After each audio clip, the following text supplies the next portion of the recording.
Good morning, everyone. How are you doing today? I'm happy to see all of you here, and let's talk today about aesthetics and data visualization. Just a brief introduction about myself. My name is Maxim, and 15 years ago, I founded a graphic design company called Infographer. Information design was not that on trend back then, so we took the name, which was called just Infographer, which we thought that might resemble the notion of a person who is doing information design. So accidentally, it went so viral and so public that thank you, Natalia, for highlighting and telling this name several times. For the past 15 years, I'm doing data visualizations for large and smart companies and doing a lot of infographics in various in various departments of businesses. Today we are going to talk about a very simple thing about aesthetics. I have a lot of slides because I'm very bad at presenting, but I like to show things. So let's try to keep the good pace and see some pictures and get some insights out of them. Yeah. So the purpose of my talk is to tell you that the charts are a perfect medium for communication of data. And properly used charts can deliver a lot of insights by itself without any extra explanations. For example, this chart shows the change in babies, the names that are given to babies after hurricanes in United States. As you know, the hurricanes are given ladies' names. And after that, after the hurricane has gone, there is a decline in how many times parents are using this name for their newborn kids. And this chart shows it by itself. Aesthetics by itself is not new, of course. It's more like thousands here already, and it started all in that Greek world when they were doing those impressive pieces of art. And back then, aesthetics was not about graphic design. Back then, it was more about the beauty of the body and some ideal proportions and those things. And just 200 years ago, some researchers changed the meaning of the word aesthetics from the original meaning to that aesthetic delight of emotional senses that we have here. And to be very, very, very down to earth, and well, we are researchers here, so we need to talk about like how it is how it works. The aesthetics of the whole process of cognitive mastering of any picture has several stages, and one of the stages which is very important there is the previous experience, which is part of your understanding how you understand if the picture is aesthetic or not, if the chart is aesthetic or not. And why it is important? Because it gives you, your reader, your viewer, more attrition, more pleasure towards and more comprehension of your data. There are several principles of aesthetics in general, but I will skip them because they are too vague, and I will scroll down to more like what exactly to do. Because we're talking not about the art part, I'm not talking about data art now, I'm talking about very down-to-earth, very basic things that can be applied at the offices behind the desks. So I'm not talking about those art things, although they are possible, and this is all based on data, of course. You can do it all, of course, you have seen some pictures of that, because the problem is when you apply those art principles, which is mainly based on emotional understanding, emotional perception of the picture, then you have problems with understanding of the data itself, because, for example, when the principles from the previous pictures are applied here, then the annual report is not readable anymore. Like, okay, oh, those nice chart colors, everything is very nicely organized, but well, is it readable? Not. And the key point here is that what you show doesn't necessarily is not necessarily understood in the same way by your readers, by the viewers of your information. Like, for example, this a cartoon from like 50 years back, 60 years back, a girl is showing a flower while everyone else in the group is taking their own understanding of what she's saying.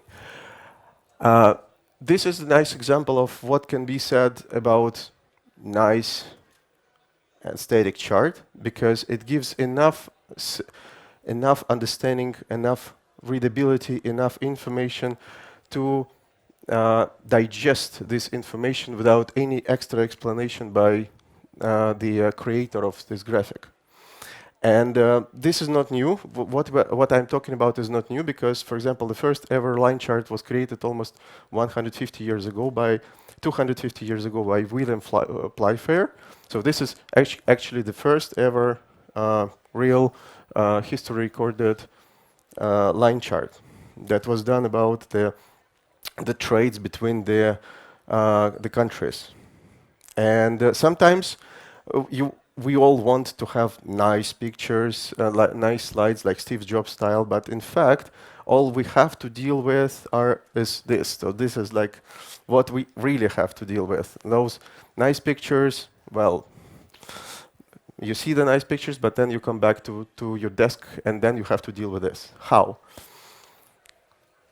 I will show you some examples and some key tips.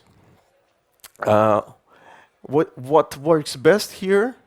There is no one single best solution. It is important that in general visualization helps to have more attention, more memorization of the content in general, because the audience gets is interested in the content. They see what is on the pictures.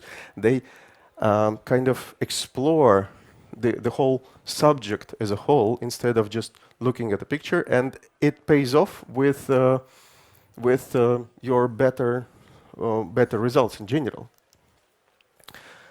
Of the whole process, how the graphics is done, there is nothing that special, as might be seen from start. You do the analytics, you do the chart, you select the chart type, you design the elements, and then you refine the usability. But the thing is, in every of the parts, there are some hidden tricks that should be taken care of that can greatly improve your graphics. And what is very important is that design, the last part, is taking like maybe 20% of the time, because you never have time to properly design it, but it actually delivers 80% of perception, because perception is king. And even if you did the best ever analysis, but if you cannot explain it to your audience, then you basically failed. You do not only have to do your work, but also you have to sell your work in these days, in the days of totally overcrowded distraction of managers. So let's start with the first thing. What is analytics? What do I mean, in fact? When you do the analytics, you do not only research data, you do not only find some answers, you also find a way how to present it properly. For example, a simple case, statistics about census statistics about country population, the total population and the population in city and rural areas. Simple thing. If you just draw a line chart of totals, then you will have something like this. But the problem is, first of all, how, for example, you need to show some insights, the dynamics in rural population, and second, demonstrate the missing data points. How to do that? If you go just straight by in Excel, then you will have the chart in the middle, which will show you the city population at the bottom and the rural population at the top, and you will see some dynamics, but the rural will not be that visible. If you do a very simple swap between the rows, then you will have the rural population down there and the city up there, in the right chart, and then the dynamics of the rural population will be much more visible. Why? Because you are establishing a baseline for rurals, and the city is quite visible by itself. So just a simple change in series order is changing the whole perception of the chart. You add more information just by changing the series. And if you want to add some understanding about what has been happening as well, apart from like continuous census, you can add some different type data and visualized in different types, like for example column charts, and then you'll see that there was some census. The census data is not all straightforward. It is not just a pure line. It has some missing values for a specific reason, and then this chart becomes way more filled with information than the original one. It is also important to remember that every of the charts has its own different specifics. For example, the pie chart has those limits. For example, if you compare the values on it that are way too similar, then it would not be just possible to understand them. Simple. So chart type is important. Chart type, when you select the chart type, basically all you need to do is chart type follows function. So what you need to explain what is in the data follows it. So you answer yourself a question, what do you need to communicate? And there are 4 answers. You go from there, you go to some sort of like a chart chooser tree that one of the directions lead you to a certain this or that type of chart that is best for presenting this and that data. And it is very important to remember that every data has its own type of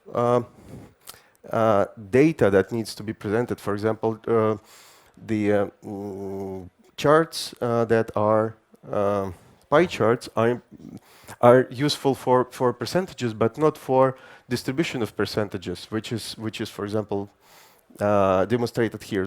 This is a wrong example, and comparison between pie charts is also bad, because you see here that all the data are kind of similar in these charts, but they are all different if you see at the bottom.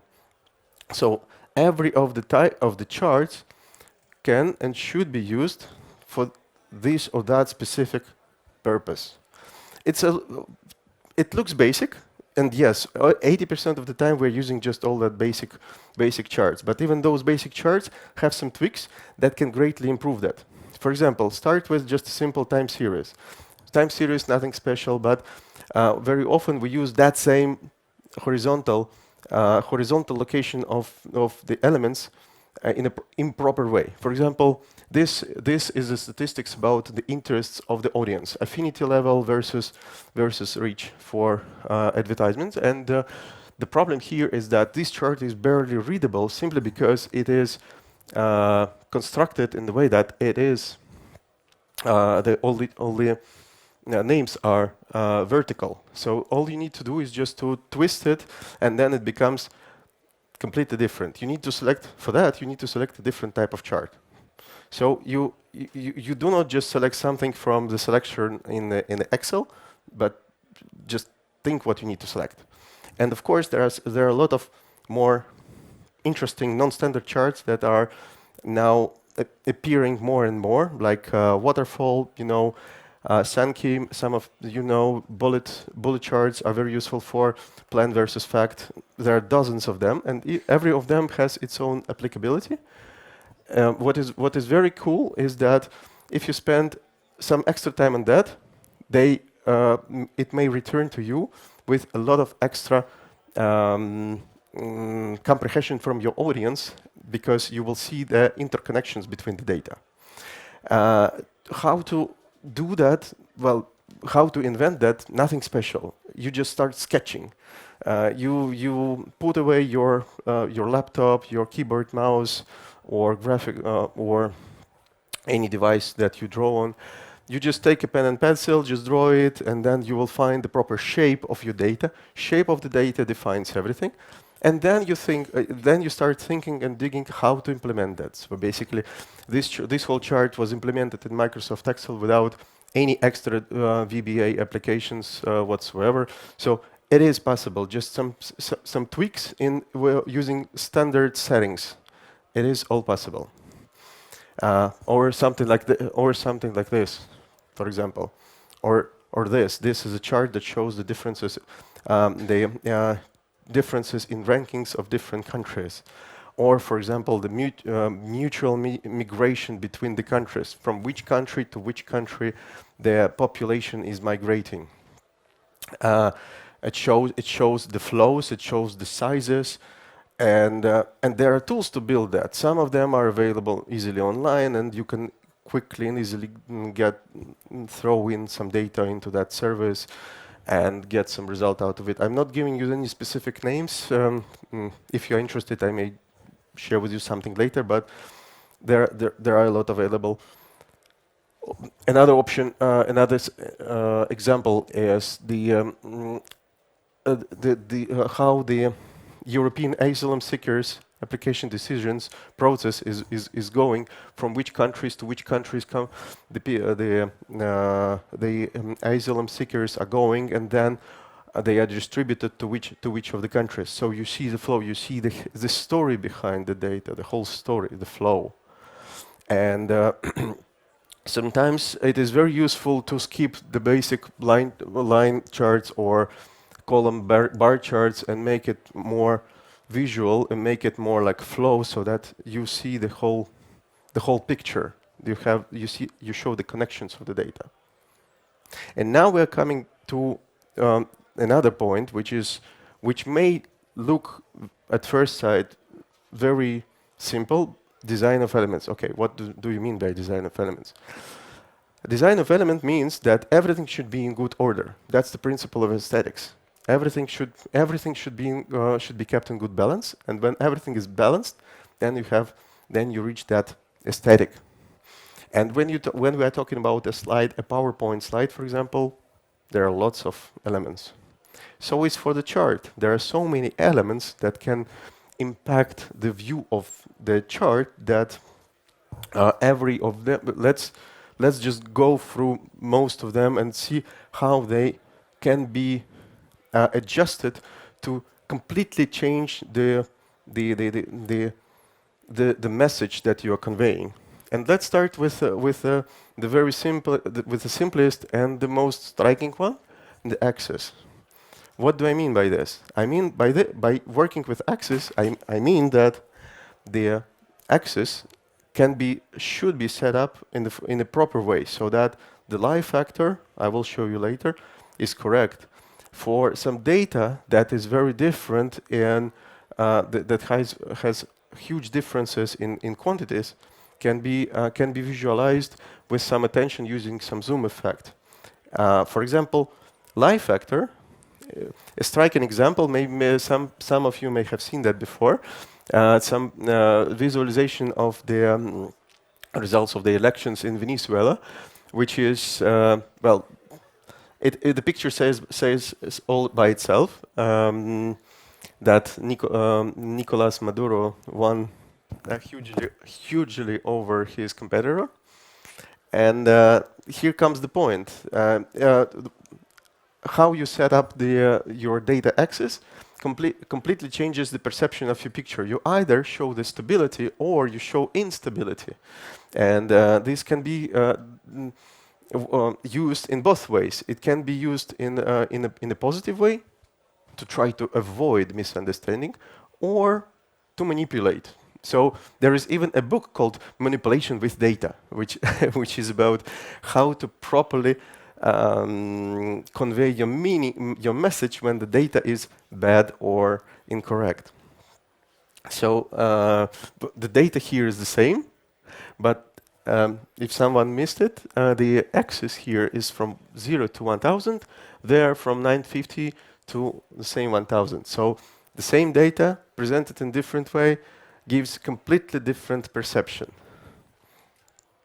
And it happens quite a lot but just at the office presentations. For example, that this is just a screenshot of one of them, when The same effect just happened occasionally. It happens most of the time. It happens occasionally because we just do not mm, pay enough attention to access. Okay, what is access? I threw already some data. It gave me a chart. So why to set it up further? Well, this is real chart. Nothing is changed here, and well, the understanding, the comprehension of this chart is just wrong. What about zoom effects? They are very simple. You just put the second chart with some extra values next to the main one with some details. Then it gives you a lot of room to explain data, to have some extra data points, and so on. And even the axis itself, sometimes it is better to put it on the right side where the breeder reads the information instead of the traditional left side. Visual focus, the second one. Visual focus is that you should try to avoid as much as possible using trying to visualize everything. Visualize and highlight only what you need to visualize. For example, here, in the report of the performance of the last period is highlighted. Simple? Yes, of course, but effective. It is about life factor. Life factor is something that means the amount of data ink. Data ink.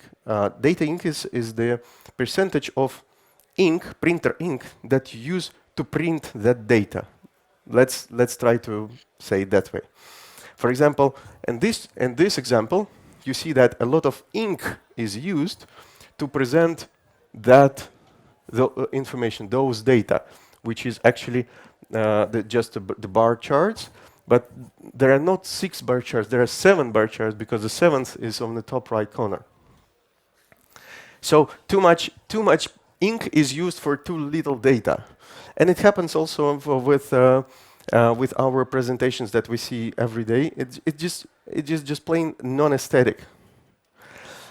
I do not mean to minimize it. I mean to use it more effectively, so that the previous picture can be changed to this one when the colors are used more sparingly and the attention is given to those points that need attention.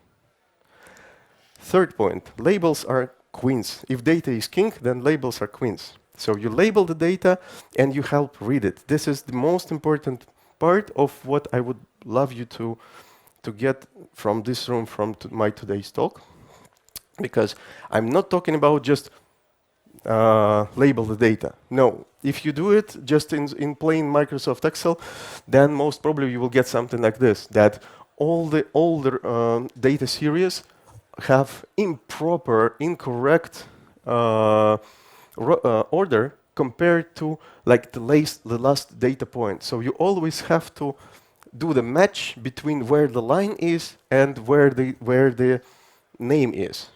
I mean about this. So adding the name at a very specific point with a very specific color at a very specific chart reduces clutter, adds a lot of readability, and just makes it more aesthetic.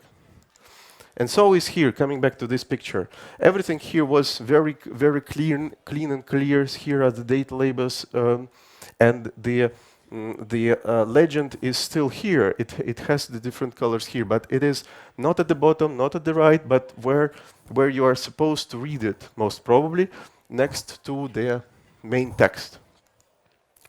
And it is highly applicable in a lot of researchers, a lot of research presentations about research results. For example, like this attribution research report, like this export versus import dynamics, like this per category split of the sales. So you see that it is so easy to. There's no legend. The legend is colored. So it is very easy to read and very clean. So for that, you need to know how to work with fonts. Fonts are very powerful because if you change the font to what font is most applicable, then you will have a very comfortable, you will give yourself a very comfortable space to work with. just very basic here, nothing special. There are serif fonts, there are sans serif fonts, and there are condensed fonts. For data, condensed fonts are very often very useful because they are narrower. So just giving you some simple example over there. They occupy less space horizontally, so it is just more convenient to read the numbers. Squint test is another thing. Squint test is your attention to the information. For example, of these two objects, which one is more important? Everything tells you what is more important, like the size, the color, the position. Here you cannot really get it. Here I specifically made it that way because there is no single answer. What is more important, the big black one or the red small? It is about Gestalt, which means focus and structure is based on 4 basic principles of proximity, similarity, closeness, and continuity. And with that, most often the mistakes here are occasional, not intentional. For example, if you look at this chart here, then you do not understand to which of the columns do the names belong to. This is another example of good principle of that. So you clearly can read the data column by column. And a couple of other examples of good combination of focus in data, how to get attention to data. And of course, the fourth principle, next principle, do not use 3D. 3D is old school first, but second, it damages your data. So the data is delivered in incorrect way. Your reader will not understand the exact proportions. It is still highly used in presentations because, it gives a nice picture, but it is misleading. And don't do the visual. Don't ask your reader do the visual math. Do it for him. So instead of the chart on the top, try to give him chart at the bottom. What does it mean? Highlight what do you want to convey? You convey that you are explaining that, for example, fiber optic is the most advanced technology on the market, and you highlight just this. If you are showing some statistics about sales, you specifically show the composition of how the data is composed. Or, for example, if you show the vaccine, how the vaccine is given to different age groups, you specifically split it in several groups. Overcomplication? In general, no, of course. But if you have a lot of very complicated data, try to simplify it as much as possible, design-wise. Try to skip all the borders and everything. But still, overcomplication is good when you are going direction data art. When you have an option either to do something interactive, or you have an option, or you have some rich, intense data about, for example, the migrations between the cities, and then you can show the main some main insights out of the data, and you can see which, for example, dots are interconnected the most.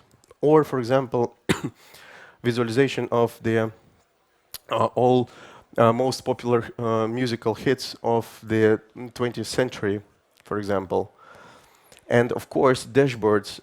Natalia already outlined a lot about dashboards. Dashboards doesn't always need to be simplified. Sometimes they can be complicated, but complicated in a sort of information that every of the items has to deliver some meaning.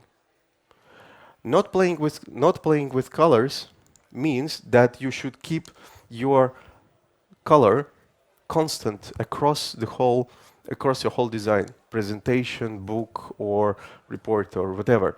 So every time you show some different information, keep the same design. It happens every now and then, even in large companies and even in high-end graphic design studios, that they deliver something like this. These are three charts. Every of the three charts is a percentage of the market that this company has in that specific product. And the problem is that every time at each of the charts, the color is used for a different company. So basically, you start thinking, okay, here is red is 12, there red is 5.4, there red is 6. So kind of what is going on? But actually, this is about three different companies. So is for some other examples. Color is very, very, very important item for use for improvement in your design. So even using just two colors can help you deliver the story. For example, this is a diverging opinions in Asian English-speaking democracies, which shows different countries. But all you need to do is you need to just split all the countries that you are showing just in two groups, in Asian and English speaking, just using two colors, and then the whole meaning has way more attention. Also, like here, another example. And just to wrap it up, last suggestion: gray color is your friend. If you may ask me what color then I should use gray color because as a basic color, because it easily works with any other color. You can start with gray and easily add another color, and it works well. Adding some aesthetic touch is the last part that can be skipped because your main part of the job is already done. You conveyed your message. You already did that. And don't forget that aesthetics is more like your basic hygiene. If you did not make the hygiene of your graphic design of your chart, then it doesn't look interesting. People doesn't want to look at it. But if you spend a little more time on that, then it delivers so much of insight that you can even skip the rest. You can always ask me questions. Just use this QR code to connect to me. And if we have any time left for questions, I'm not sure. If not, thank you very much, Maxim, for your exciting presentation. I would say that maybe you can ask Maxim over email, but definitely you can meet him also later during the networking time. Now we will need to get to the next session, which is talking about why is the... First of all, yeah, close it.